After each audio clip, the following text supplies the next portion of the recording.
وسلم على رسول الله وعلى آله وأصحابه ومن والاه.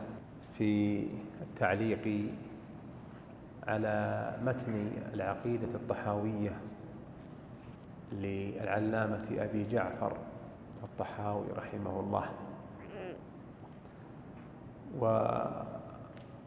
ورغبتنا في إنهاء المتن، وعندنا أمر آخر وهو الكلام على بعض المسائل على نحو من التأصيل، فقد يتعارض هذا مع هذا. وش رأيكم؟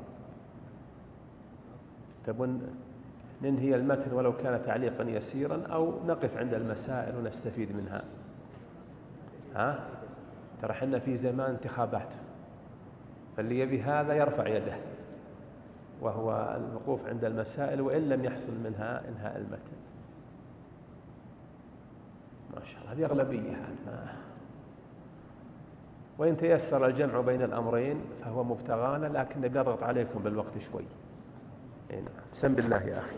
بسم الله الرحمن الرحيم. الحمد لله والصلاة والسلام على رسول الله وعلى آله وأصحابه ومن تبعهم بإحسان. اللهم اغفر لنا ولشيخنا وللمسلمين. قال الطحاوي رحمه الله تعالى: والرؤية حق لأهل الجنة بغير إحاطة ولا كيفية، كما نطق به كتاب ربنا: وجوه يومئذ ناظرة إلى ربها ناظرة. وتفسيره على ما أراد الله تعالى وعلمه، وكل ما جاء في ذلك من الحديث الصحيح. نعم، الرؤية حق لأهل الجنة بغير إحاطة ولا كيفية، كما نطق به كتاب ربنا. الرؤية المراد بها صفة تجلي ربنا جل وعلا للمؤمنين، وهذه الرؤية ينص العلماء فيها على أنها لأهل الجنة، لأنها المعترك بين أهل السنة وبين مخالفيهم من الفرق. وإجمالا لهذه المسألة فإن الرؤية لها 6 مقامات. المقام الأول رؤية الله في الدنيا، وهذه غير حاصلة وغير ممكنة من أهل الإيمان في الدنيا، لا لخفاء ربنا ولكن لعجز الرائين إليه. ودليلها ما في ألف لام ميم تنزيل، ما في ألف لام ميم صاد الأعراف، بقول موسى عليه السلام: ربي أرني أنظر إليك، قال لن تراني، ولم يقل جل وعلا إني لا أرى. ثم رتبها بعدم إطاقة موسى، مع أن الله تجلى لمن ليس له ثواب ولا عقاب، وهو الجبل، ليري موسى والمؤمنين أن عدم رؤية الله في الدنيا لا لخفائه سبحانه، ولكن لعجزهم أن يطيقوا ويتحملوا. وفي الصحيحين من حديث أبي موسى الأشعري رضي الله عنه قال: قال النبي صلى الله عليه وسلم: واعلموا أنه لن يرى أحد منكم ربه حتى يموت. إذن هذه رؤية معلقة بالموت. المقام الثاني رؤية الكافرين، والكافرون محجوبون عن الله لا يرونه في كل حال، إلا ما يستثنى من شأن المنافقين كما يأتي في المقام الآخر. ودليلها قول الله جل وعلا في آية المطففين: كلا إنهم عن ربهم يومئذ لمحجوبون. وقد جاءت رقعة من صعيد مصر إلى إمامها وعلامتها الإمام الشافعي تسأله عن هذه الآية: كلا إنهم عن ربهم يومئذ لمحجوبون. فأجاب الإمام الشافعي المطلبي أبو عبد الله محمد بن إدريس رحمه الله، قال: لما حجب أعداؤه في السخط، أي سخطا من الله عليهم، دل على أن أولياءه يرونه في الرضا. ويروى نحوه عن الإمام مالك رحمهم الله. المقام الرابع، أنا بكنت الحين. المقام الرابع الثالث وهو رؤية المؤمنين لله في العرصات. ما العرصات؟ مراحل القيامة. وهذه يراه فيها المؤمنون ومعهم المنافقون، فيلتذ المؤمنون وينذل المنافقون. ودليلها ما في الصحيحين من حديثي أبي سعيد وأبي هريرة رضي الله عنهما الطويل، وفيه يقول الله جل وعلا: لكل أمة تتبع من كانت تعبد، من كان يعبد الحجر والشجر والشمس والشجر والقمر، يتبعونها حتى يلقونه في نار جهنم، فيبقى هذه الأمة فيهم منافقوها،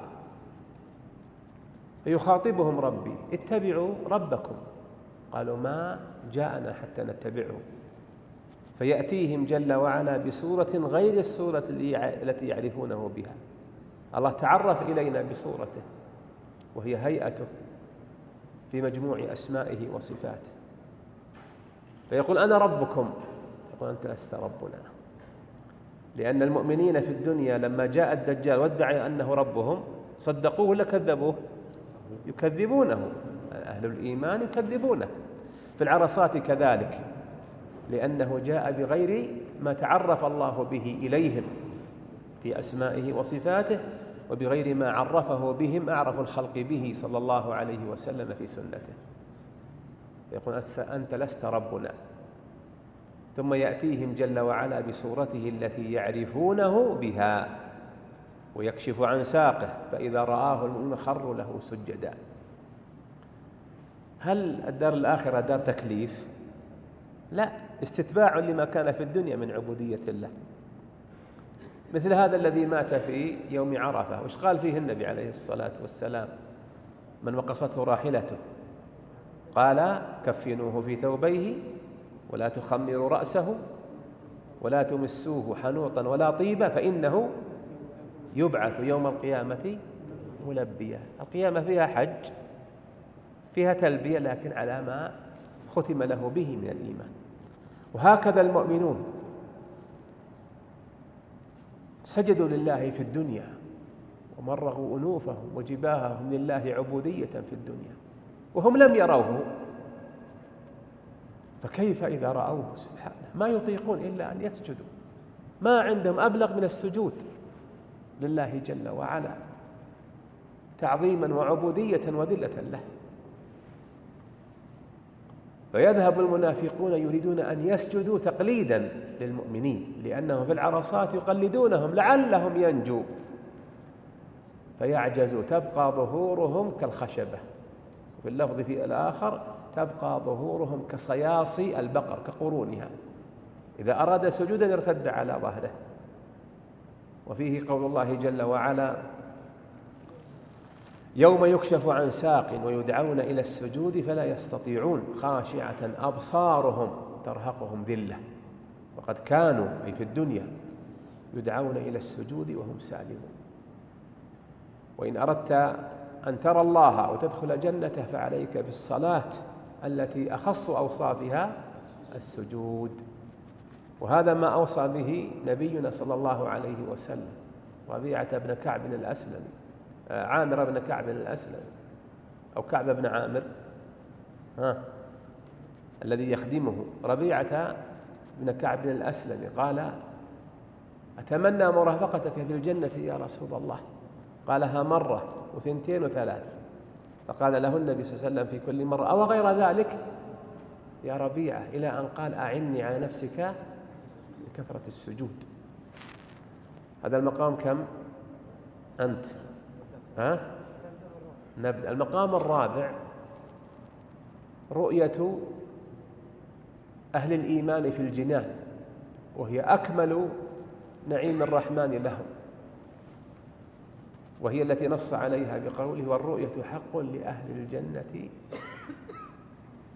ليه؟ لأنها دلت عليها الأدلة من القرآن ومن السنة ومن إجماع أتباع المرسلين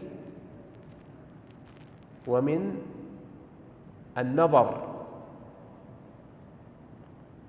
فأما هذه الرؤية فهي لعامة أهل الجنة في يوم المزيد، يوم الجمعة، وهي لخواصهم في اليوم مرتين غدوة وعشية. أدلتها في القرآن كثيرة، بقول الله جل وعلا في يونس: للذين أحسنوا الحسنى وزيادة. هذه الزيادة مفسرة في آية قاف: لهم ما يشاءون فيها ولدينا مزيد. فالمزيد هو الزيادة. ويأتي حديث صهيب في صحيح مسلم، وهي في قول الله جل وعلا في آية المطففين في موضعين: كلا إنهم عن ربهم يومئذ لمحجوبون. فاستدل أئمة السنة مالك والشافعي وغيرهم بأنه لما حجب أعداء الله سخطا دل على أن أولياءه يرونه في الرضا. الدليل الثالث الرابع ما في وصف الأبرار أهل عليين: على الأرائك ينظرون تعرف في وجوههم نظرة النعيم، أي أثره وحلاوته وطلاوته. وأصرح ما جاء في القرآن وهي الموضع الخامس ما في آية القيامة: وجوه يومئذ ناظرة إلى ربها ناظرة. وجه الصراحة في ثلاثة أشياء: الأول أن الله أضاف النظر إلى الوجوه المشتمل على مقل العيون. ثانيا أنه عد النظر بإلى: وجوه يومئذ ناظرة إلى ربها ناظرة. وإذا عدي النظر بحرف إلى لم يحتمل في لغة العرب إلا المعاينة والمشاهدة بالأعيان والأبصار. ثالثا أخلى الآية عن قرينة صارفة عن هذه الآية عن ظاهرها. وفي السنة تواترت الأحاديث في رؤية الله، ومنها الحديث المخرج في الصحيحين لما رأى النبي صلى الله عليه وسلم القمر ليلة البدر قال: هل تضامون، في رواية هل تضارون في رؤية ربكم ليلة البدر ليس دونه، في رؤية القمر ليلة البدر ليس دونه سحاب؟ قالوا: لا يا رسول الله. قال: فإن هل تضامون أو تضارون في رؤية الشمس في النهار ليس دونها حجاب؟ قالوا: لا يا رسول الله. قال: فإنكم سترون ربكم كذلك. في الرواية الأخرى: فإن استطعتم ألا تغلبوا على صلاة قبل طلوع الشمس وصلاة قبل غروبها فافعلوا، وهما صلاة الفجر والعصر. إذن من أسباب رؤية الله مع الإمام ماذا؟ هذه الصلاة. وفي صحيح مسلم من حديث صهيب رضي الله عنه لما فسر النبي صلى الله عليه وسلم الزيادة قال عليه الصلاة والسلام: ينادي يوم القيامة مناد إذا دخل أهل الجنة الجنة: إن لكم عند الله موعدا يريد أن ينجزكموه. قالوا: ألم يبيض وجوهنا ويغفر ذنوبنا ويدخلنا الجنة وينجينا من النار؟ فيجتمعون في يوم المزيد فيأتي جل وعلا ويكشف الحجاب فيتجلى لهم، فتعود وجوههم نضرة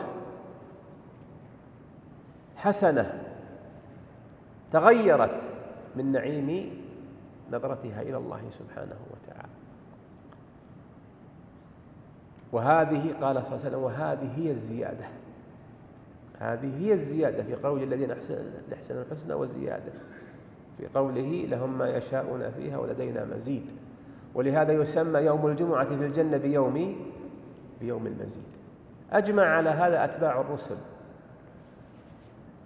والنظر دل عليه، لأن المؤولة والمعطلة من جهمية قالت في تأويل الآية قولا انطلع على المتكلمين أشاعرة ماتريدية وغيرهم. تقول المعتزلة أن هذه الآية: وجوه يومئذ ناظرة إلى ربها ناظرة، الأولى من ناظرة بالضاء أخت الصاد من النضرة والجمال والكمال والبهاء، والثانية ناظرة بالضاء أخت الطاء، قالوا تنتظر ثواب ربها. هذا تأويلهم الذي يلوون به أعناق الأدلة لأنها تخالف أصول مذاهبهم. استدل به أهل السنة عليهم بقلب الدليل، فقالوا: إن أعظم ثواب ينتظره أهل الجنة ماذا؟ أن يعاينوا بأبصارهم من عبدوه في الدنيا ولم يروه،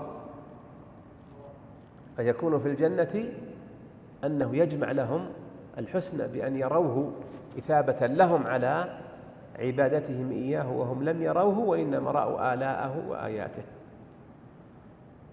المقام الخامس: هل رأى النبي صلى الله عليه وسلم ربه ليلة المعراج أو لم يره؟ خلاصة ما فيها أن نبينا لم يرى ربه بعيني رأسه، وإنما رآه بقلبه. هذا أوسط أقوال أهل العلم، وهذه المسألة ألفت فيها نظر طلبة العلم من المسائل الاجتهادية التي قد يطرأ إليها الخلاف في أهل السنة، لكن خلاف ليس في الأصول، خلاف اجتهادي كالشهادة للمعين بالجنة والنار، وكموضع وكمعنى الكرسي ما هو، أيضا في رؤية النبي عليه الصلاة والسلام لله.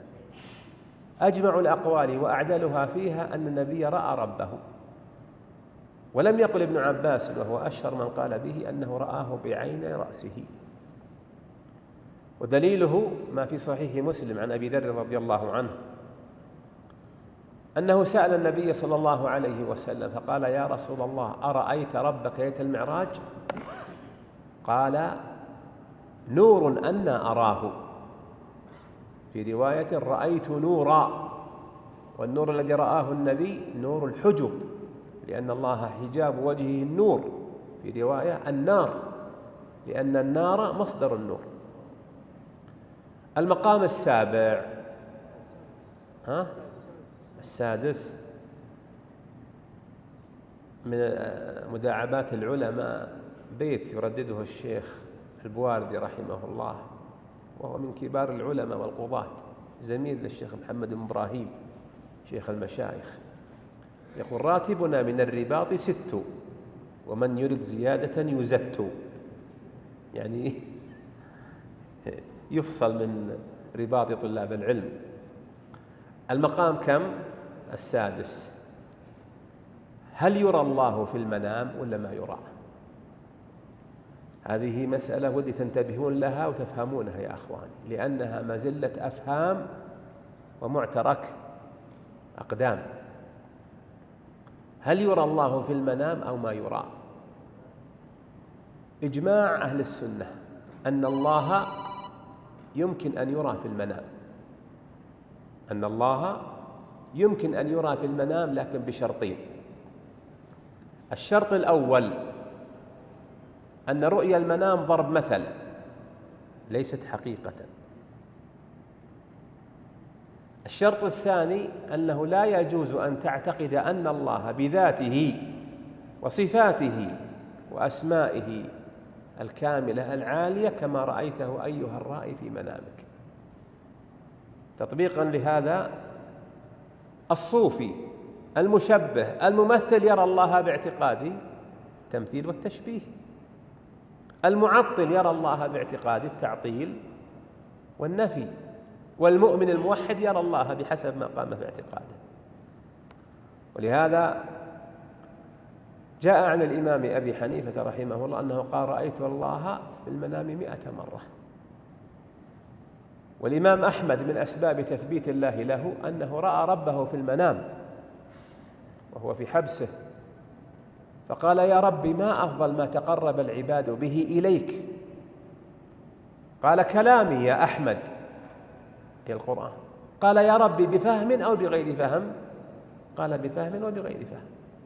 وهذا الذي في المنام جاءت به الأدلة. كيف؟ من قرأ القرآن له بكل حرف كم؟ حسنة، والحسنة ب10 أضعافها، فهم أو لم يفهم، لأن الحديث عام. فإن زاد تدبره وتفهمه تضاعفت عندئذ ماذا؟ أجوره. وأخبرني أحد مشايخنا رحمه الله قال: رأيت ربي في المنام، فقلت: صف لنا هذا المنام يا صاحب الفضيلة. قال: رأيت كأن الساعة قد قامت، وكأننا في مكان كالحرم، وحنا في الصحن، ونسمع صوتا وضربا بالأجنحة يقول: هذا ربكم قد جاء. فبينما نحن كذلك سطع نور أغشى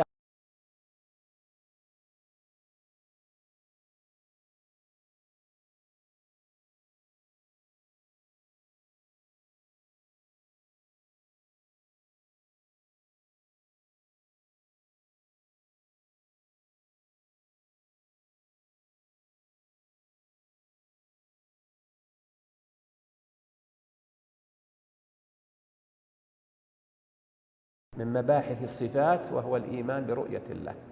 سؤال: ما هي الصفة الإلهية المتعلقة بهذا المقام؟ هي صفة التجلي، لأن الرؤية فعلك أنت، أما التجلي هي صفة الله سبحانه وتعالى. ولما تجلى الله للجبل، والجبل لا ثواب له ولا عقاب، غير مكلف في الدنيا، فإنه يتجلى لمن عبدوه وعظموه ووحدوه في دار الجزاء والثواب. والذي منع من تجليه لكليمه موسى في الدنيا عجز موسى أن يطيق ويتحمل، لا خفاء ربي. ولهذا لما تجلى الله للجبل، وش صار من موسى؟ خر مغشيا عليه صاعقا وهو شديد، لو غير موسى تمات، طار قلبه من جسده. إذن عدم رؤية الله في الدنيا كما ذكرنا لعجزنا لا لخفاء ربنا سبحانه وتعالى.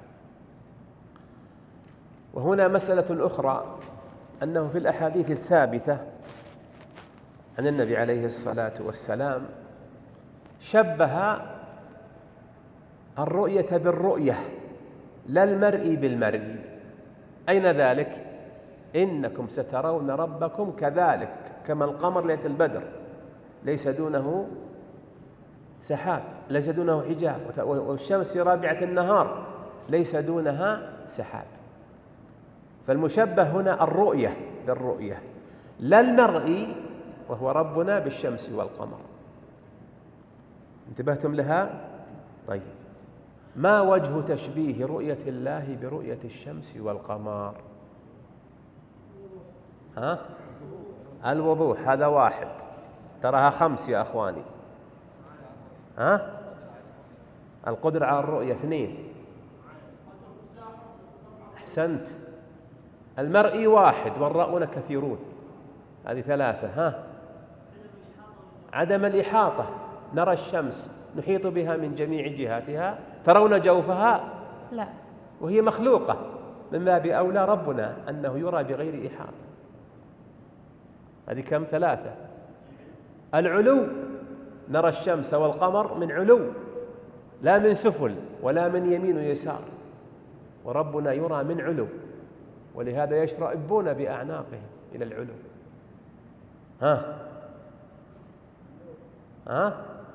الإضاءة، فإن القمر لا يرى وهو مسر، والشمس لا ترى في خفائها لما تأفل وتغرب. فهذه 5 مواضع أو 5 أشياء في مناسبة تشبيه رؤيتنا لله في الآخرة برؤية الشمس والقمر في الدنيا. فسبحانه لا إله إلا هو. ولا يغالطكم منكر الرؤية. من منكرها؟ عدوا معي: الجهمية والمعتزلة والأشاعرة، وتناقضوا في هذا الموضع وصاروا أضحوكة للمعتزلة. كيف تناقضت الأشاعرة؟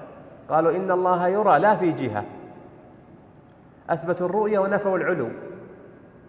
فقالت لها المعتزلة: أنتم الآن لا وافقتونا ولا وافقتوا أهل السنة. أهل السنة قالوا يرى في علو، وأنتم أثبتتم أنه يرى لكن نفيتم الجهة. ما يمكن هذا. فوقعوا في التناقض الذي صاروا به أضحوكة لهؤلاء. والماتريدية ينفون ذلك، والصوفية القبورية يغلون في الرؤية حتى جعل الله كالشاب الأمرد حسن الوجه الذي يرى في كل وقت. وهدى الله أهل السنة إلى الاعتقاد الصحيح المبني على أدلة الكتاب والسنة والإجماع الصريح. اللهم صل وسلم على رسول الله. وجدير بمن أنكر رؤية الله أن ماذا؟ أن يحرمها. ومن توابع المعتزلة 3 طوائف أنكرت الرؤية: الإباضية خوارج، والزيدية متشيعة، والإمامية الروافض، لأنهم في الحقيقة هم وراث من؟ وراث المعتزلة. بعد القرن الثالث لا تكاد تجد معتزلي إلا في هذه الطوائف، وفي القرون المتأخرة لحقهم بعض العقلانيين الذين يمجدون العقل حتى دخلوا في بوتقة الاعتزال، شعروا أو لم يشعروا. هذا خلاصة هذا المبحث، مبحث الرؤية. نعم. وكل ما جاء في ذلك من الحديث الصحيح عن رسول الله صلى الله عليه وسلم فهو كما قال، ومعناه على ما أراد. لا ندخل في ذلك متأولين بآرائنا ولا متوهمين بأهوائنا، فإنه ما يسلم في دينه إلا من سلم لله عز وجل ولرسوله صلى الله عليه وسلم، ورد علم ما اشتبه عليه إلى عالمه. لما قال رحمه الله وتفسيره، أي تفسير الرؤيا على ما أراد الله وعلمه، ليس هذا تفويض إلا للكيفية، وهذه مسألة يدندن عليها الآن ويشغب بها على أهل السنة باعتقاد عوام الأشاعرة المتكلمين بالتفويض، ينسبونه إلى مذهب السلف. السلف فوضوا الكيفيات، لم يفوضوا علم المعاني، لم يفوضوا علم المعنى، لأنهم عرفوا أن الرؤيا غير النزول، والنزول والرؤيا غير العلو، والنزول والعلو والرؤيا غير الضحك والمجيء والغضب والسمع والبصر. على ما أراده الله يعني على الوجه والكيفية والحقيقة التي يريدها الله ورسوله صلى الله عليه وسلم. وتفويض السلف في باب الأسماء والصفات تلفيظ الحقائق والكيفيات لا تفويض المعاني، وإلا جهلنا مالكا والصحابة. من الصحابة في حديث أبي رزين العقيلي اليماني لما قال يا رسول الله، الحديث الذي أوله يضحك الله إلى قنوط عباده وقرب غيره، اللفظ الآخر يعجب الله إلى قنوط عباده وقرب غيره. قال أبو رزين يا رسول الله أو يضحك ربنا؟ ما راح النبي يتفلسف عليه ويأولها، قال نعم. قال إذن لن نعدم من رب يضحك خيرا. والإمام مالك لما سأله السائل المغرض عن كيفية الاستواء، يا أبا عبد الله الرحمن على العرش استوى، كيف استوى؟ وش قال الإمام مالك؟ الاستواء معلوم والكيف مجهول. معلوم ماذا؟ المعنى معقوله، والكيف مجهول لا نعقله ولا ندريه. والإيمان به بالاستواء واجب، والسؤال عنه عن الكيفية بدعة، وما أراك إلا مبتدع. بما عزره مالك أمر بإخراجه من المسجد. هذا من تعزير السلف لأهل البدع، إذا كان هذا العالم له القدرة على ذلك. إذا لا يغالطونكم أن السلف فوضوا كل شيء، تصير آيات الصفات وأسماء الله الحسنى كلها طلاسم لا هدى فيها ولا بيان. السلف فوضوا الكيفيات بلا كيف، بلا تفسير، أي تفسير الكيفية، ولم يفوضوا المعاني حيث عقلوها، وهم أهل اللسان وهم أهل الخطاب. خاطبهم الله بشيء فيه البيان وفيه الدلالة، ليس فيه الإلغاز والتلبيس، حاشا ذلك كلام ربي وحاشاه في حديث النبي عليه الصلاة والسلام. قاعدة عندهم كل ما جاء في ذلك من الحديث الصحيح عن النبي صلى الله عليه وسلم فهو كما قال ومعناه على ما أراد. لا ندخل في ذلك متأولين بآرائنا. التأول البحث عن المعاني العميقة أو البعيدة أو المستصعبة، ولا متهوكين في بعض النسخ ولا متوهمين بآرائنا، لأن الآراء مبناها على قناعات، مدارس، تعصبات، مذاهب. أما أهل الإيمان لا، قلوبهم صقيلة، ما جاء عن الله عن رسوله آمنوا به وصدقوه وأيقنوا به على مراد الله ومراد رسوله صلى الله عليه وسلم. اللهم صل وسلم عليه. وهذا أصل عظيم انطوى تحته أنه لا نقبل بدعة أخبار الآحاد، وأنها ماذا تدل عليه؟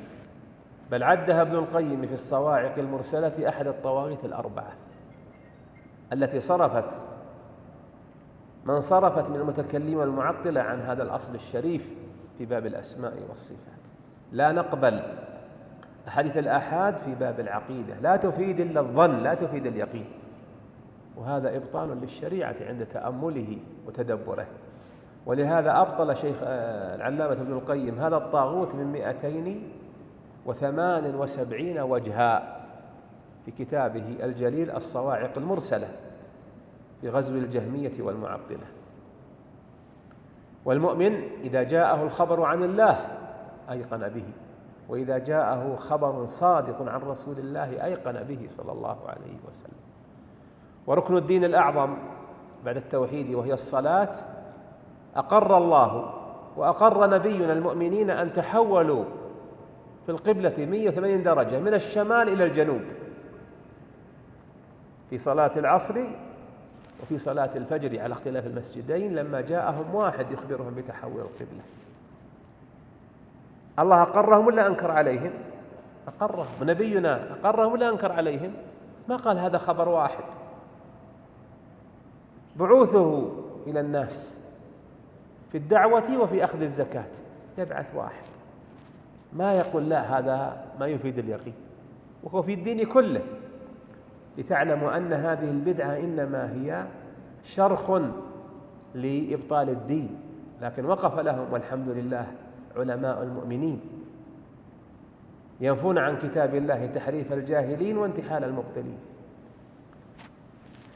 ثم قال بعدها في تجاوز هذه البدعة في رد خبر الآحاد وتأسيسا على هذا الأصل أن ما صح عن النبي صلى الله عليه وسلم نؤمن به ونعتقده على مراد الله ومراد رسوله. قال ولا تثبت قدم الإسلام. نعم، ولا يثبت قدم الإسلام إلا على ظهر التسليم والاستسلام، فمن رام علم ما حضر عنه علمه ولم يقنع بالتسليم فهمه حجبه مرامه عن خالص التوحيد وصافي المعرفة وصحيح الإيمان، فيتذبذب بين الكفر والإيمان والتصديق والتكذيب والإقرار والإنكار، موسوسا تائها شاكا زائغا، لا مؤمنا مصدقا ولا جاحدا مكذبا. ولا تثبت قدم التسليم، هذا استعارة يا أخواني من باب التصوير حتى تستوعب. الواحد إذا صار على جبل ما يمينه ما يساره أمامه خلفه هواء، إذا كان ما هو على أرض ثابتة يطير أو يسقط. قال ولا تثبت قدم التسليم، وهو الإذعان والاستسلام لما جاء عن الله ورسوله، إلا على ظهر التسليم والاستسلام، يسلم لله ورسوله ويستسلم لوحيه، فلا يتهوك بعقله ولا يرده بشكوكه وظنونه، وإنما هو يقين في قلبه على ما جاء عن الله مقتنعا به مؤمنا به، وما جاء عن رسوله صلى الله عليه وسلم مصدقا له. ومر عليكم أن من شروط لا إله إلا الله إيش؟ اليقين بها يقينا ينافي الشك، والاستسلام لها استسلاما ينافي الترك، كما يكون في العمليات أيضا في أمور الاعتقاد، حتى تستسلم وتذعن أيقن لله ورسوله، لا تشكك، لا يأتيك أنواع الصوارف ومنها مذاهب أهل الردى وأهل الأهواء والبدع الصارفة عن معنى هذا التسليم، أو تضعف التسليم إلى التشكيك، ما يكون عندك التسليم التام، وهذا كما يكون الاعتقادات يكون أيضا في العمليات. ولهذا قال بعدها فمن رام علم ما حضر أو حضر عنه علمه ولم يقنع بالتسليم فهمه، الذي قال ولا تثبت قدم الإسلام إلا ظهر التسليم، لم يقنع بالتسليم فهمه حجبه مرامه عن خالص الإيمان الخالص وصافي المعرفة الحقة بالله وبرسوله وبدينه وبأسمائه وصفاته. يحجبه ذلك الرام، وهو ما يطلبه، يبي علم اليقين، يبي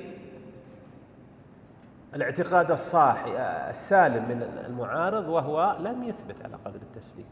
ما الذي يحجبه؟ فعله وظنونه، ويحجبه أيضا تطلعه إلى ما ليس له، مثل ما قال العلماء: من استعجل شيئا قبل أوانه إيش؟ عوقب بحرمانه. أشهر أمثلته في الفرائض: إذا قتل الوريث مورثه يرث ولا ما يرث؟ ما يرث، بل يستحق القصاص والقود. وفيها قول الرحبي رحمه الله: يمنع الشخص من الميراث واحدة من علل ثلاث: رق وقتل واختلاف دين، فافهم فليس الشك كاليقين. وهذا في الدنيا إذا رمت أن تعلم ما حضر عنك علمه، كيفيات أسماء الله الحسنى وصفاته العلى وذاته العظيمة الشريفة، بل كيفيات مخلوقاته في الجنة والحور والملائكة، وهذا ما يبلغه فهمك ولا علمك. وش النتيجة؟ النتيجة عكسية عليك، أنه يحجبك هذا المرام في طلب شيء لا تستطيعه ولم تكلفه ولن تبلغه، أنه يجعل بينك وبين صافي المعرفة وخالص الإيمان وحقيقة التصديق حجاب من غبش يزداد بحسب ما قام عندك من هذا الرغم الذي تريده. حجبه مرامه عن خالص التوحيد. إذن توحيد خالص وتوحيد مشوب وصافي المعرفة وصحيح الإيمان الصحيح. وش النتيجة؟ فيتذبذب، لا يكون ثابتا راسخا، إنما مع أدنى هزة ينهز، يتذبذب بين الكفر والإيمان والتصديق والتكذيب والإقرار والإنكار. وش حاله؟ موسوسا، الوساوس التي تجتال قلبه، تائها ضائعا، كما صار عليه أكثر المتكلمين، التيهان والحيرة والضياع. شاكا، هذه مرحلة أعلى. زائغا، هذه ثغرة الشك، لا مؤمنا مصدقا بما جاء عن الله ورسوله، ولا جاحدا مكذبا كما قاله الكفرة. هذه النتيجة التي وقعت. وشيخكم شيخ الإسلام أبو العباس ابن تيمية ذكر في كتابه درء تعارض العقل والنقل في المجلد الثاني منه 14 أنموذجا لأساطين، أي لآئمة أهل الكلام الذين بهروا الناس ذكاء وفهما، حتى إذا تكلم المتكلم منهم كأن الذكاء والكلام يتقد من رأسه. هؤلاء 14 آل أمرهم إلى أحد ثلاثة أمور. وبمناسبة شارح الطحاوية العلامة علي بن أبي العز الحنفي لخصهم في أسمائهم وموقفهم في هذا الموضع بشرح الطحاوية، عند قوله: فيتذبذب بين الإيمان والكفر والتصديق والتكذيب والإقرار والإنكار، شاكا تائها زائغا، شاكا موسوسا، تائها، شاكا، زائغا. وهم يرجعون إلى ثلاثة: منهم من رجع إلى عقيدة العوام وتاب مما كان فيه في خوض الكلام، ومن أشهرهم أبو عبد الله الرازي فخر الدين الذي قال في كتابه أقسام اللذات. الآن المتفلسفة يدورون على هذا المعنى، أن هذا متزهد وهذا كذا يبحث عن الذات، يبحث عن الحقيقة.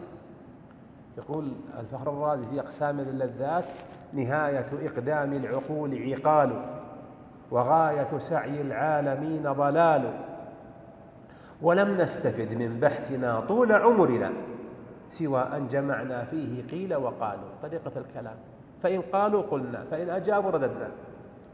فكم من جبال قد علفت شرفاتها رجال بلغوا في العلم والشأو مبلغا فبادوا مسرعين وزالوا. ثم قال: لقد تأملت الطرق الكلامية لقد تأملت الطرق الكلامية والمناهج الفلسفية فلم أرها تشفي عليلا أي المريض، ولا تروي غليلا أي الظمآن، وهنا تروي غليل المعرفة. ورأيت أقرب طريقة القرآن. اقرأ في الإثبات: الرحمن على العرش استوى، فمن آمن بها على مراد الله ورسوله ما جاءه شك ولا تذبذب ولا زيغان ولا ريبة ولا تيهان. واقرأ في النفي: ولا يحيطون به علما. ثم قال: شوفوا الخلاصات، ترى اللي ما يستفيد من تجارب الرجال يغدي يا أخواني، وهذا معنى قولهم: ابدأ من حيث ما انتهى غيرك. يقول رحمه الله: ومن جرب مثل تجربتي عرف مثل معرفتي. ومنهم أبو حامد الغزالي، محمد ابن محمد الغزالي، توفى عام 505. مر ب4 مراحل. ترى يا إخواني يوم أكرر المعاني برسخها في قلوبكم. مر أولا بالفلسفة، ثم مجها فدخل في الأشعرية، ثم مجها فدخل في الصوفية، وأو أكثر تصانيفه في هاتين المرحلتين. آخر عمره ترك هذا كله وأقبل على القرآن والحديث، حتى إنه أدركته المنية وصحيح البخاري على أين؟ على صدره. وليته رحمه الله، ليته صنف في هذه المرحلة.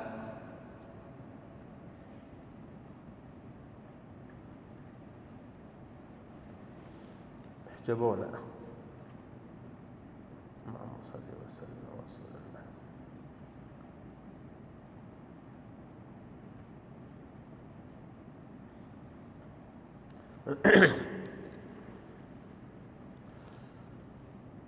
وهذا أبو المعالي الجويني إمام الحرمين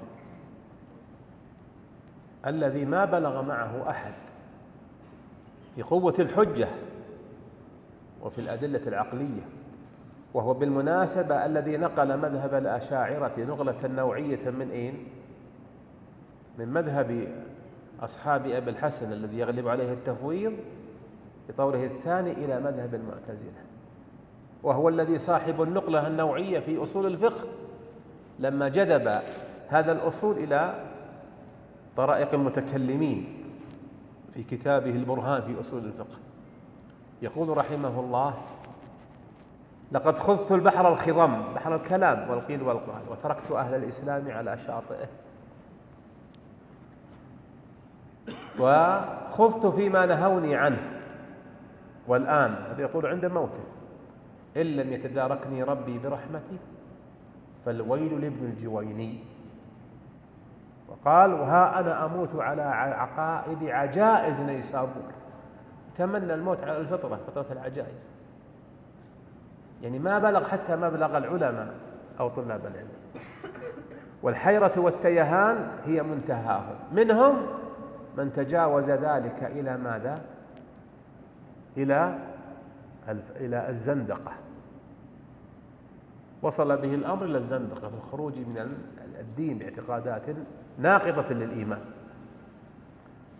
يقول محمد بن واصل الحموي وهو من أساطينهم: أضع رأسي على الوسادة والملاءة على وجهي فأقابل بين حجج هؤلاء وحجج هؤلاء، فيطلع الفجر ولم أستفد شيئا إلا أن الممكن، إن المحدث مفتقر للممكن. قضية فلسفية، لا نام ولا وصل لليقين. والله الشقاء،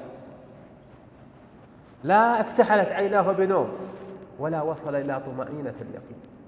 أمثل هؤلاء الثلاثة هو من رجع إلى طريقة القرآن والسنة وتاب مما عليه هؤلاء أهل الضلال. فكن عاقلا أيها المسلم، وأنت يا طالب العلم كن عاقلا، فلا تخض فيما انزلقت به أقدام غيرك. ولا تفني عمرك فيما لم يصل به من هو أمثل وأذكى وأفضل منك إلى الهدى والبيان، ويسعك ما وسع سلفك الصالح من اليقين بالقرآن وبالسنة إيمانا بهما وعملا بما فيها، تسلم وتنجو وتصل للطمأنينة التي من مراحلها مرحلة اليقين. اللهم المستعان. نعم. ولا يصح الإيمان بالرؤية لأهل دار السلام لمن اعتبرها منهم بوهم أو تأولها بفهم، إذ كان تأويل الرؤية وتأويل كل معنى يضاف إلى الربوبية ترك التأويل ولزوم التسليم. هذا إتمام لما سبق. لا يصح الإيمان بالرؤية لأهل دار السلام، أي رؤية الله جل وعلا، أنه يرى في دار السلام. وين دار السلام؟ وين دار السلام يا أخواني؟ ما هي بعاصمة تنزانيا، انتبهوا. دار السلام هي التي ترجو فيها السلام وفيها السلام التام، وهي الجنان إذا حطبت فيها رحالك. ويقيل الإمام أحمد: يا أبا عبد الله متى الراحة؟ متى الراحة؟ قال: حتى تضع هذه، أشار إلى قدمه على أول عتبات الجنة. تدرك الراحة، إذا ما قبلها وشو؟ غم وهم وكرب وكدر وضيق ومحن وابتلاء. حتى الدنيا تأنى الساعة لكن أكدارها أكثر ساعاتها، فهي دار السلام. في القرآن: والله يدعو إلى دار السلام لمن اعتبرها منهم بوهم أو تأولها بفهم.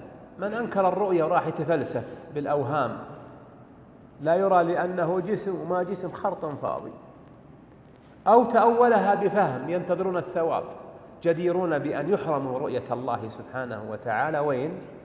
في الدار الآخرة. لأن من جحد هذا فهو ظنين بماذا؟ بأن يحرمه، ظنين بأن يحرمه سبحانه وتعالى. قال: إذ كان تأويل الرؤية وتأويل كل معنى يضاف إلى الربوبية، إلى الله، الربوبية بمعنى الرب من باب الصفات والأفعال والذات، ترك التأويل. تبي العلم؟ اترك التأويل، والزم التسليم بالإذعان لما جاء عن الله وعن رسوله لما آمنت بالله وبكلامه وآمنت بالنبي صلى الله عليه وسلم وبسنته. وعليه دين المرسلين، لم يخوضوا فيما خاض فيه المتفلسفون، وإنما ثبتوا وسلموا لله رب العالمين، فوصلوا إلى ماذا؟ إلى اليقين، وتنافسوا في درجات اليقين، حتى كان أكمل من وصل إلى هاتين الدرجتين الخليلان، نبينا وإبراهيم عليهم الصلاة والسلام. نعم. وعليه دين المرسلين. ومن لم يتوقع النفي والتشبيه هزل ولم يصب التنزيه، فإن ربنا جل وعلا موصوف بصفات الوحدانية منعوت بنعوت الفردانية. أعدها. ومن لم يتوقع النفي والتشبيه زل ولم يصب. صل زل بما بعدها، زل عن إيش؟ لم يصب التنزيه. نعم. ومن لم يتوقع النفي والتشبيه زل ولم يصب التنزيه. نعم. فإن ربنا جل وعلا موصوف بصفات الوحدانية منعوت بنعوت الفردانية، ليس في معناه أحد من البرية سبحانه، لا إله إلا هو. ومن هذه الشرطية، من لم يتوقع يحذر وينتبه. تراه ماشي في حقل ألغام عقدية بدعية أهوائية. إذا ما معك خريطة وخط تمشي عليه من كتاب الله وسنة رسوله فالعطب، وستثور بك الألغام، لكنها تورثك الشكة والحيرة إلى أن تسترسل معها فتصل للزندقة. وأعظم هذه الألغام لغم علم الكلام، الذي للأسف من قرون متطاولة صار هو المعتبر عند أهله في طلب الاعتقاد، ولم يحصلوا منه المراد، لم يحصلوا منه المراد أبدا، وإنما في ضيعة وضياع وشك وحيرة. ولهذا يرجعون إلى شرب الخمور وإلى الكبائر، يرجون منها أن يدلوا بعد ضياعهم، أو يتخففوا من هذا العناء في أرواحهم، أو هذا التعب والقلق في عقولهم وزبلات أفهامهم. وكان السلف موفقين لما حذروا وأنذروا عن علم الكلام، ومجمل مواقفهم في 5 مواقف. مواقف من؟ السلف من علم الكلام. الموقف الأول أنهم ذموه وعابوه. الموقف الثاني لم يعتبروه علما بل اعتبروه جهلا، وهو دائر بين جهلين، جهل بسيط وجهل مركب. الموقف الثالث أنهم هجروه وهجروا صاحبه، فهجروا علم الكلام. وش رأيكم بالإمام مالك؟ قبله الإمام أبو حنيفة، بعده الشافعي وأحمد، سفيان الثوري وابن عيينة، عبد الرحمن بن مهدي وابن المبارك، الزهري، عبد الله بن يزيد بن هارون، أئمة الإسلام وحفاظه، البخاري. تبوهم اشتغلوا بالكلام، هجروه وهجروا أهله. الموقف الرابع أنهم توعدوا أهله بالتعزير، التعزير الحسي والمعنوي. وفيها قول الإمام أبي يوسف يعقوب بن إبراهيم الأنصاري، الذي هذه عقيدته يحكيها الطحاوي والوراق رحمهم الله. ومثله قول الإمام الشافعي، ويروى عن أبي حنيفة وعن أئمة الإسلام: حكمي في أهل الكلام أن يضربوا بالجريد والنعال ويطاف بهم في العشائر والقبائل، أي تشهيرا. هذا جزاء من ترك الكتاب والسنة وأقبل على علم الكلام. كم المواقف الآن؟ 4. تبون الخامس؟ كم تدفع؟ نعم. الموقف الخامس أنه اعتبروه علما يوصل إلى الزندقة، أي النفاق في الشك والحيرة والتيهان. وفيه القول النير الذي عليه مشكاة النبوة: من طلب غريب الحديث كذب، ومن طلب المال بالفيزياء أفلس. يزعمون أن هناك مادة عنصر يحول المعدن الخسيس إلى معدن ثمين. ومن طلب علم الكلام تزندق، ومن تتبع رخص العلماء هلك. قال: ومن لم يتوقع النفي والتشبيه، النفي عن الله ما لا يليق به، وتشبيه الله بخلقه، ووضع النفي في غير موضعه كما فعلت المعطلة، وضعوا النفي في نفي صفات الله وأسمائه الدالة على كماله.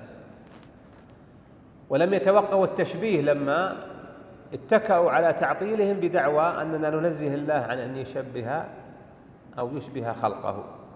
زل أي ضل، زلت قدمه التي كان يقول أنه يضعها على قدم التسليم والاستسلام. ثانيا لم يصب التنزيه، ما وقع في تنزيه الله اللائق. ما التنزيه اللائق بالله؟ يقوم على أصلين عظيمين: أن لا يشبه الله بأسمائه وصفاته وذاته خلقه. اقطع هذا في فهمك وفي وهمك وفي تفكيرك، وثمرته وفي إيمانك. ثانيا أثبت لله ما أثبته لنفسه من الكمال وأثبته له رسله عليهم الصلاة والسلام من الأسماء والصفات والذات والأفعال. فإن ربنا جل وعلا موصوف بصفات الوحدانية التي لا يشركه فيها غيره لأنه واحد، منعوت بنعوت الفردانية، النعوت الصفات، موصوف بصفات الفردانية التي لا يشركه فيها غيره، فهو فرد واحد ليس في معناه اللي في النسخة اللي حفظتها ليس بمعناه أحد من البرية. لا يمكن أن أحد من الخلق عظم كالملائكة أو من دونهم يصلون إلى مشابهته أو مماثلته، لا في ذاته ولا في أسمائه ولا في صفاته. وهذا مقتضى وحدانية الله، مقتضى وحدانية الله وفردانيته سبحانه وتعالى. نعم.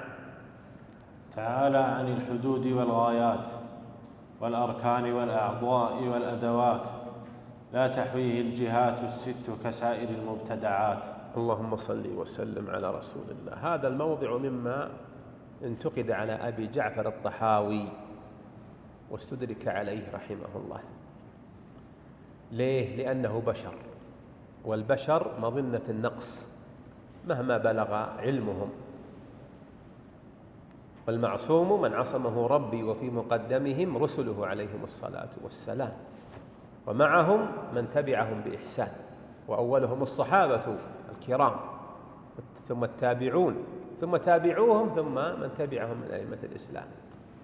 وهو تعالى متعال عن الحدود والغايات والأعضاء والأركان والأدوات. هذا إثبات ولا نفي؟ ترى يا أخواني الإمام الطحاوي حبيب علينا، يسوى هذا وهذا، لكن عندنا شيء أحب إلينا منه وهو الحق. فأهل السنة من منهجهم أنهم يجلون علماءهم لكن لا يوافقونهم في ما يقع منهم من خطأ وزلل. يسوون؟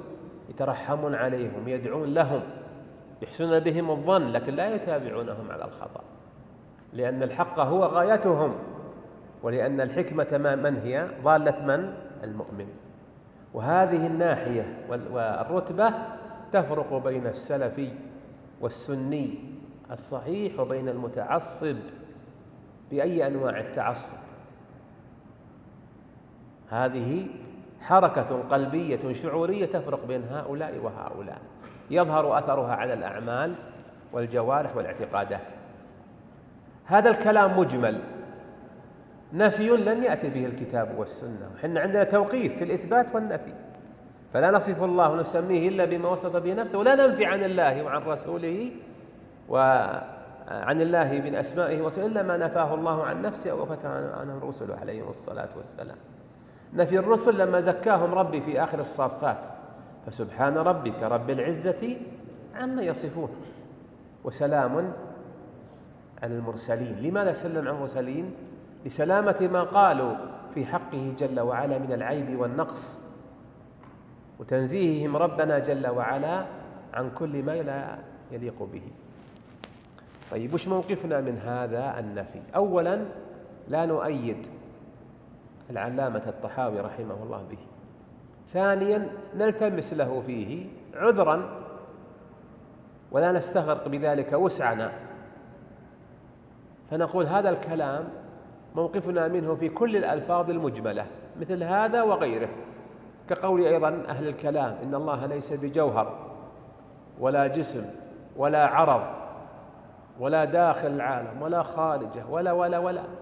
نقول كل لفظ مجمل جاء إثباتا أو نفيا نتوقف فيه أولا، عنونوها بعنوان موقفنا من الألفاظ المجملة في الإثبات والنفي. هذا موقف أهل السنة من الألفاظ المجملة في الإثبات والنفي. أول موقف التوقف، لا نقبل ولا نرفض، لا نؤيد ولا نعارض. الموقف الثاني، بالمناسبة الشيخ محمد بن عبد الوهاب ترى أشار إلى هذا المنهج وين؟ اللي بيعلمنا نعطيه جائزة. وين في أشار إليه يا أخواني؟ تفضل.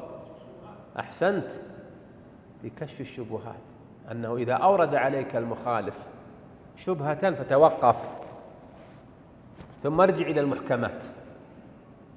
يستاهل الأخ، تستاهل الجائزة السمينة سلمك الله. الموقف الأول التوقف، لا تأيد ولا ترفض. الموقف الثاني الاستفصال، وفيه القاعدة المشهورة أن ترك الاستفصال في مقام الاحتمال ينزل في النص منزلة العموم من المقال. الاستفصال، وش مرادك بأن الله متعالي عن الحدود والغايات والأغراض والأدوات في بعضها والأعضاء والأدوات؟ قال مرادي منها أن الله لا يشبه خلقه في أسمائه وصفاته وأفعاله ولا يشبهه خلقه.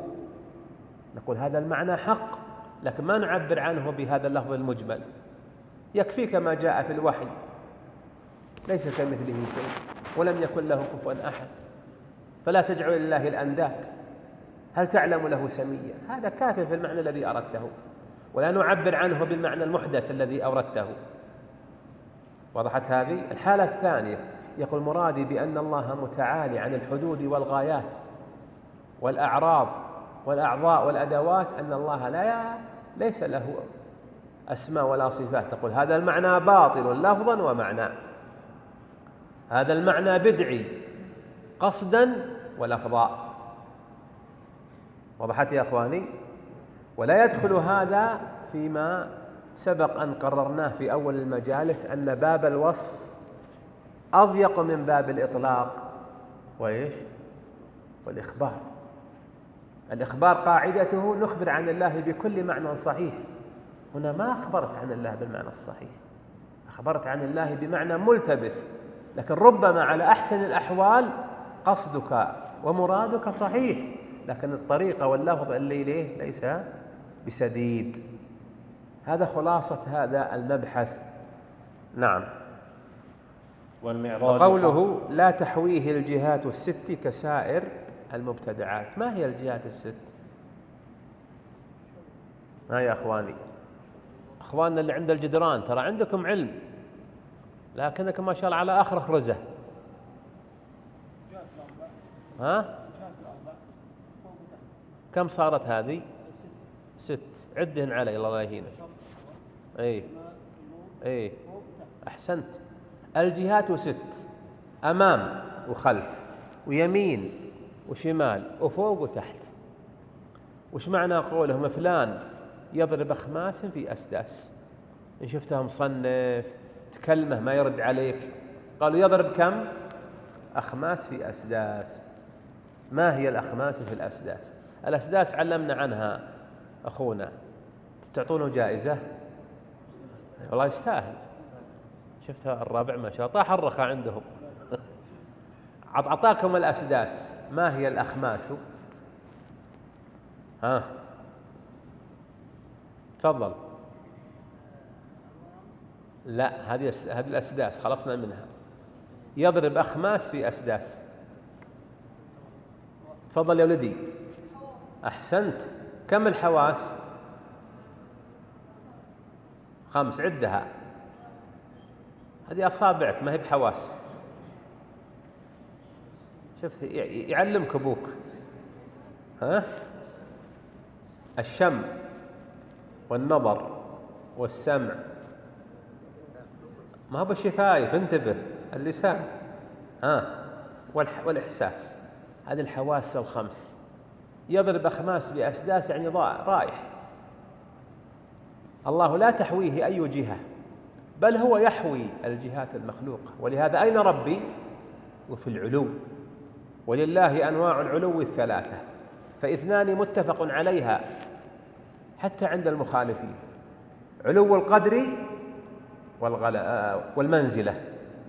حتى الجهمي والمعتزلي يعتقد ذلك في الله، حتى المستنقص لله من يهود ونصارى يقرون لله بعلو القدر والمنزلة. النوع الثاني علو القهر والغلبة، فلا أحد يقهر الله ولا يغلبه. النوع الثالث وهو محل النزاع والخلاف بين أهل الإيمان حقا وبين المنحرفين في باب الاعتقاد من أنواع أهل التعطيل والفلسفة، وهو علو الذات. فإن ذات الله فوق خلقه لا يمكن أن يحويه مخلوق من مخلوقاته. ولما جاء أهل اليمن وهم أهل حكمة فسألوا النبي صلى الله عليه وسلم قالوا يا رسول الله أين كان الله قبل أن يخلق السماوات والأرض؟ النبي رد عليهم ولا أنكر عليهم سؤالهم؟ أجابهم لم ينكره. قال صلى الله عليه وسلم ترى البخيل يا أخواني لما يصلي على النبي إذا ذكر عنده، وهو بالبخيل اللي ما يهايط في إكرام ضيافه. قال كان في عماء، ما فوقه عماء وما تحته عماء. العماء يعني فراغ، ما فوقه مخلوق لأنه فوق جميع خلقه. ثم خلق السماوات والأرض، وقبلها خلق العرش، ثم خلق السماء في الأرض، ثم خص العرش بالاستواء عليه لأنه سقف المخلوقات. ما فوق العرش أحد من المخلوقات إلا ربي الذي خلقه سبحانه وتعالى. نعم. والمعراج حق. انتهى الآن من ما يتعلق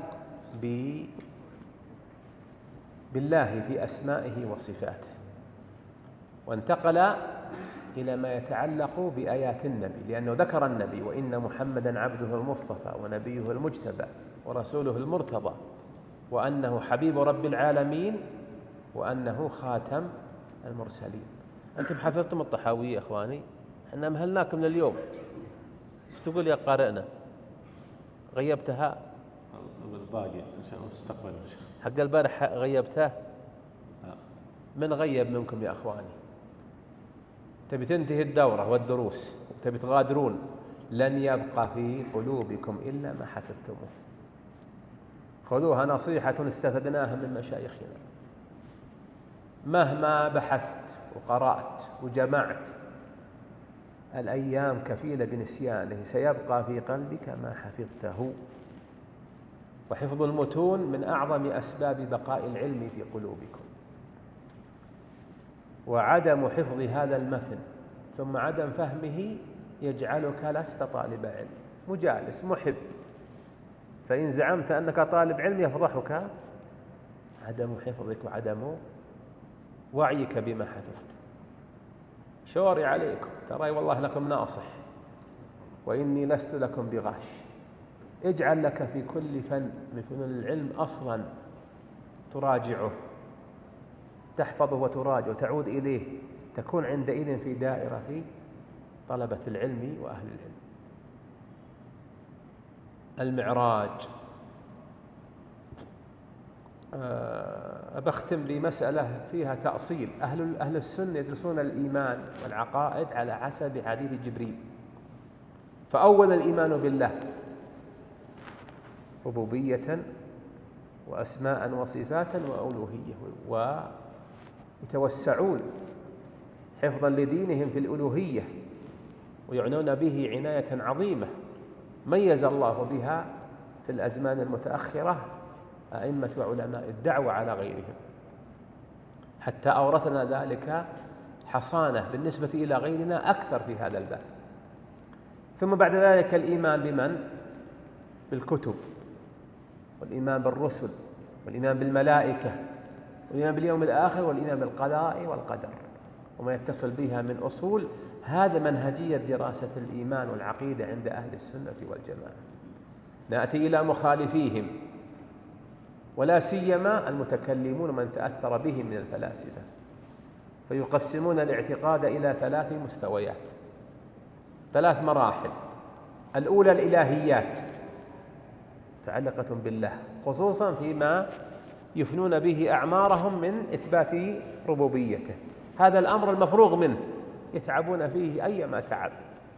فلهذا التوحيد الغاية عند المتكلمين، وعند الصوفية هو إفراد الصانع، إفراد المخترع اللي هو الربوبية. ثم ينتقلون إلى النبوات، ما يتعلق بأحكام النبوة، ويفنونه في إثبات النبوة بالمعجزات فقط. ثم ينتقلون إلى المرحلة الثالثة وهي السمعيات. ما السمعيات يا أخي؟ ها يا جاره، ها لا، أنا أقول ذلك لأن السؤال سؤال اختباري. شوف التعب ذاتنا على وجيهكم. السمعيات هي أمور الغيب بما فيها من البرزخ وأشراط الساعة والجنة والنار التي مبناها على ورودها من السمع، وهو الدليل السمعي الكتاب والسنة فقط. إنما العقل فيها في التفهم والإدراك، لا في إثباتها مجرد هذا السمع. فنقف على موضوع المعراج وما يتعلق فيه من مسائل، وهو يتعلق بنبينا من جهة وبشرف أمته من جهة، وفيه ما فيه من مسائل الصفات من جهة أخرى، حتى إن ابن القيم رحمه الله وقد نقلها عنه شارح الطحاوية قال: وفي حديث المعراج من إثبات علو الله على خلقه من وجوه كثيرة لمن تأمله وتدبره. اللهم صل على محمد وعلى آل محمد كما صليت على إبراهيم وعلى آل إبراهيم في العالمين إنك حميد مجيد. نفتح المجال للإخوان في الأسئلة. نعم، تفضل يا أخي.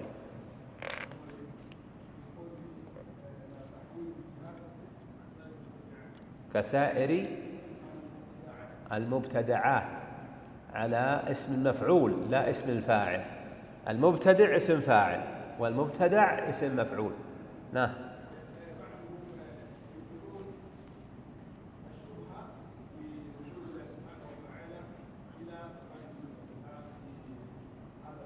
بعضهم ماذا؟ أي في نزوله. أي نعم. يقول كيف حط تحت كيف 3 خطوط، خط أحمر لك وخط أسود لي وخط أزرق للإخوان. ليش حطينا تحتها 3 خطوط؟ لأن السؤال عن كيفية، وهذا هو أم البدع في باب الأسماء والصفات. إذا تطرق السؤال إلى ذهنك أو إلى قلبك عن كيف، فيها الزلل والضلال. الذي سأل الإمام مالك وش سؤاله؟ كيف استوى. الآن يرددون الشبهة. عندنا حنا هنا نهار، وعند أهل الشرق ليل، وعند أهل الغرب صباح. كيف ينزل في الثلث الأخير؟ نقول كيف هو العطب، كيف هو الضلال، لأنك دخلت عقلك وفهمك في كيفية أسماء الله وكيفية صفاته وأفعاله وكيفية ذاته. ليس في هذا المقام كيف، ينقطع عنها الكيف، وإنما هنا قدم التسليم والاستسلام والإذعان لما جاء عن الله وعن رسوله في الخبر الصادق. الله ينزل نزولا يليق بجلاله، ينقطع عندي كيف. نزول يتوافق مع عظمته لا كنزول المخلوق، لأن الله لا يماثله ويشابهه شيء من خلقه. انقطعت كيف. وضحت يا أخي؟ والله أعلم. نعم، سم.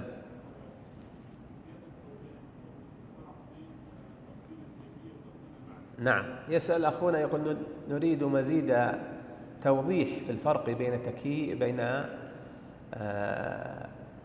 بين إيش؟ تفويض المعاني وتفويض الكيفيات. التفويض هو أن تنيب غيرك بشيء، تسلم نفسك من الوقوع فيه. معاني أسماء الله وصفاته نزلت بأي لغة؟ نزلت بلغة العرب، إذن لها معنى مفهوم ومعقول مدرك. هذا مقتضى الخطاب، وإلا صار الخطاب خطابا تجهيليا، الغاز، تلبيس، وهذا ما يتنزه عنه وحي ربنا ويتنزه عنه ذاته سبحانه في هداية خلقه. ألم يقل جل وعلا وننزل من الكتاب تبيانا لكل شيء؟ هذا بيان للناس. أين البيان المعنى غير مفهوم، المخاطب به غير مفهوم، يضيع البيان. إذن هذا في تفويض ماذا؟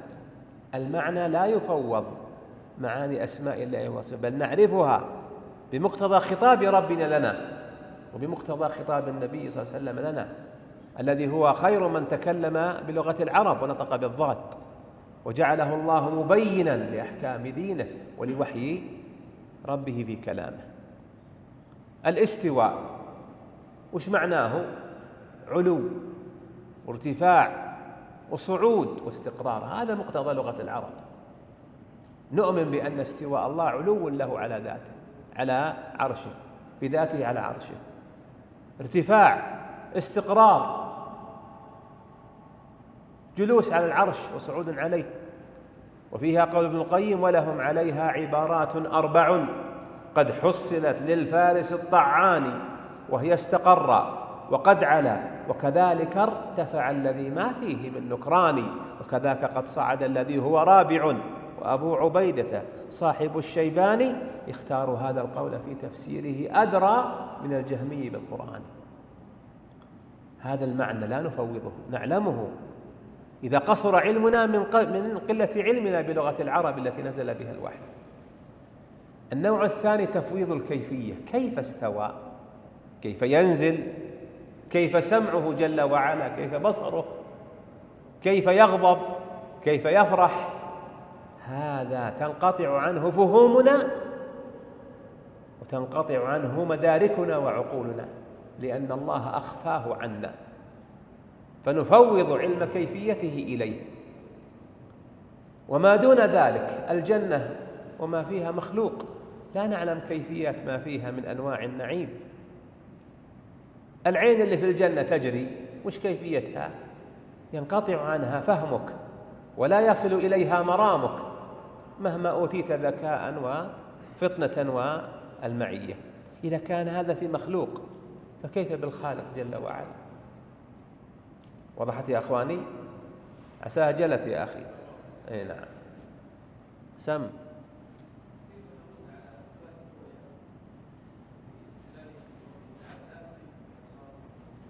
يقول أخونا: كيف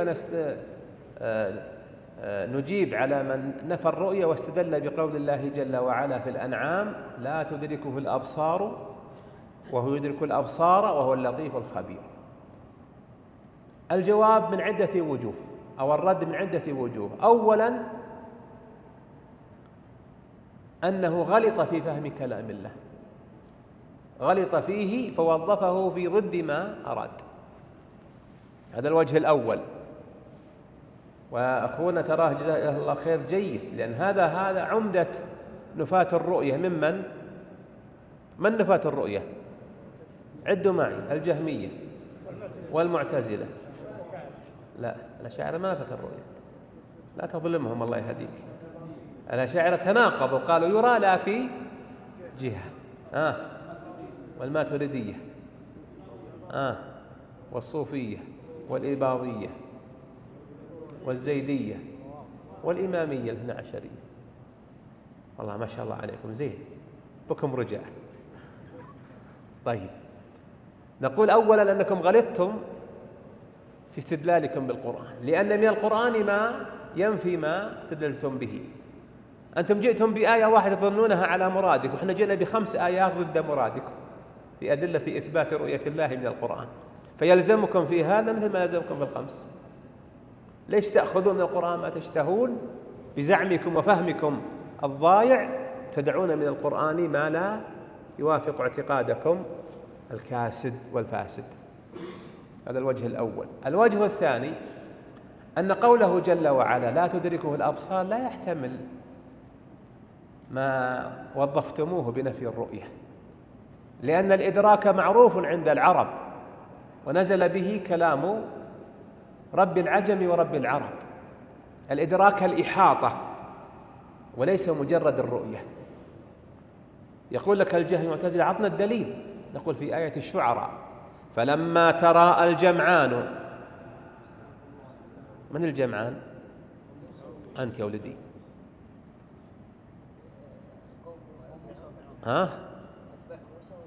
أكيد ما هو بالعسارية والقحاطين. فلما تراءى الجمعان هم قوم موسى المؤمنين به من بني إسرائيل وقوم فرعون. متى حصل الترائي؟ لما أن مضى موسى ببني إسرائيل ولحقهم فرعون بملئه وجنوده. فلما تراءى الجمعان أضاف الله النظر إلى الجمعين. حصلت رؤيا ولا ما حصلت؟ حصلت رؤيا. قال أصحاب موسى إنا لمدركون. انتبهوا، والآية لا تدركه. إنا لمدركون. مش قال موسى؟ كلا إن معي ربي سيهدين. ما الذي نفاه موسى؟ الرؤية ولا الإدراك؟ نفى أن يدركوهم ويحيطوا بهم، ولم ينفي حصول رؤية قوم فرعون لقوم موسى ومن معه. إذن الرؤية شيء، وأعلى منها الإدراك، فهي رؤية وإحاطة. نرى الشمس والقمر، هل نحيط بهما؟ هل نراها من الجهات كلها؟ لا. هل نرى جوفها؟ لا. فإذا كان هذا في رؤية مخلوق فالخالق من باب أولى. الوجه الثالث أن نفي الإدراك ليس معناه إبطال الرؤية، لأن الأدلة المتكاثرة في الكتاب العزيز ذكرنا منها 5 في السنة الصحيحة وهي متواترة، وفي الإجماع أثبتت أن الله يرى، وليس فيها قول لأحد من أهل السنة أن الله يدرك، أن الله يدرك. والله أعلم، وصلى الله وسلم على نبينا محمد وعلى آله وأصحابه أجمعين. جمعية الدعوة والإرشاد وتوعية الجاليات بأبها، بالدعوة نحيا.